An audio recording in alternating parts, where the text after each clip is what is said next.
Good morning. ഇന്ന് നമ്മൾ +1 സുവോളജിയിലെ body fluids and circulation എന്ന് പറയുന്ന ചാപ്റ്ററിലെ എറിത്രോസൈറ്റ്സ് എന്ന് പറയുന്ന ടോപ്പിക്കാണ് നമ്മളന്ന് ഡിസ്കസ് ചെയ്യാനായിട്ട് പോകുന്നത്. അപ്പോൾ ബ്ലഡ് എന്ന് പറയുന്നതിനകത്ത് പ്രധാനമായിട്ടും 3 ഭാഗങ്ങളാണ് അടങ്ങിയിട്ടുള്ളത്. ഒന്ന് ഫ്ലൂയിഡ് മെട്രിക്സ് ഉണ്ട്, പിന്നെ പ്ലാസ്മ, പിന്നെ ഫോംഡ് എലമെൻറ്റ്സ് എന്നിങ്ങനെ 3ആയിട്ട് നമുക്ക് തിരിക്കാൻ പറ്റും. ഇതിൽ ഈ ഫോംഡ് എലമെൻറ്റ്സ് എന്ന് പറയുന്നത് ഒരു ഗ്രൂപ്പ് ഓഫ് സെൽസ് ആണ്. ഈ സെൽസിനകത്ത് വരുന്ന ഒരു ടൈപ്പ് ഓഫ് സെൽ മാത്രമാണ് എറിത്രോസൈറ്റ്സ് എന്ന് പറയുന്നത്. ഇനി എറിത്രോസൈറ്റ്സിൻ്റെ പേരിൽ നിന്ന് തന്നെ നമുക്കതിൻ്റെ മീനിങ് മനസ്സിലാക്കാൻ പറ്റും. എറിത്രോസ് എന്ന് പറഞ്ഞാൽ റെഡ് എന്നും സൈറ്റ് എന്ന് പറഞ്ഞാൽ സെൽസ് എന്നുമാണ് അർത്ഥം.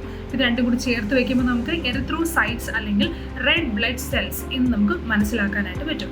ഇനി RBC അല്ലെങ്കിൽ എറിത്രോസൈറ്റ്സ് എന്ന് പറയുന്നത് ഹ്യൂമൻ ബോഡിയിൽ ഏറ്റവും അബണ്ടൻ്റ് ആയിട്ട് കാണുന്ന ഗ്രൂപ്പ് ഓഫ് സെൽസ് ആണ്. ഈ സെൽസ് എന്ന് പറയുന്നത് ഏകദേശം ഒരു 5 മുതൽ 5.5 മില്യൺ സെൽസ് ആണ് 1 mm³ ഓഫ് ബ്ലഡിനകത്ത് അടങ്ങിയിരിക്കുന്നത്. ഇനി RBCക്ക് ഈ റെഡ് കളർ കൊടുക്കാനുള്ള പ്രധാന കാരണം എന്ന് പറയുന്നത് അയൺ അടങ്ങിയിട്ടുള്ള ഹീമോഗ്ലോബിൻ എന്ന് പറയുന്നൊരു പ്രോട്ടീൻ ഈ പറയുന്ന RBCയുടെ ഉള്ളിലുണ്ട്.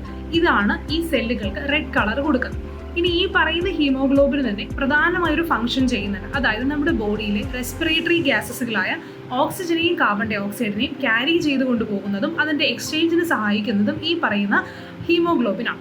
അപ്പോൾ ഒരു അഡൾട്ടിൻ്റെ ശരീരത്തിനകത്ത്, ഒരു ഹെൽത്തി ആയിട്ടുള്ള അഡൾട്ടിൻ്റെ ശരീരത്തിൽ ഹീമോഗ്ലോബിൻ്റെ അളവെന്ന് പറയുന്നത് 12 to 16 grams ആണ് ഇൻ 100 ml ഓഫ് ബ്ലഡ്. അപ്പോൾ 2 അളവുകൾ നമ്മൾ പറഞ്ഞു. ഒന്ന് ബ്ലഡിലെ RBCയുടെ അളവാണ് നമ്മൾ പറഞ്ഞത് 5 to 5.5 മില്യൺ എന്ന് പറയുന്നത്. അതേസമയത്ത് ഹീമോഗ്ലോബിൻ്റെ അളവ് 12 to 16 grams ആണ് ഇൻ 100 ml ഓഫ് ബ്ലഡ്.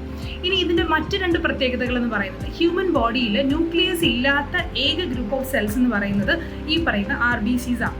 അത് മാത്രമല്ല, ഇവർക്ക് ബൈകോൺകേവ് ഷേപ്പാണുള്ളത്. 2 വശത്തു നിന്നും ഉള്ളിലേക്ക് വളഞ്ഞിരിക്കുന്ന ഒരു ഷേപ്പാണ് RBCസിനുള്ളത്. ഇനി 120 ദിവസമാണ് ഇവരുടെ ആയുസ് വരിക. 120 ദിവസം കഴിയുമ്പോഴേക്കും ഇവരെ സ്പ്ലീനിൽ കൊണ്ടുപോയിട്ട് നശിപ്പിച്ച് കളയാറുണ്ട്.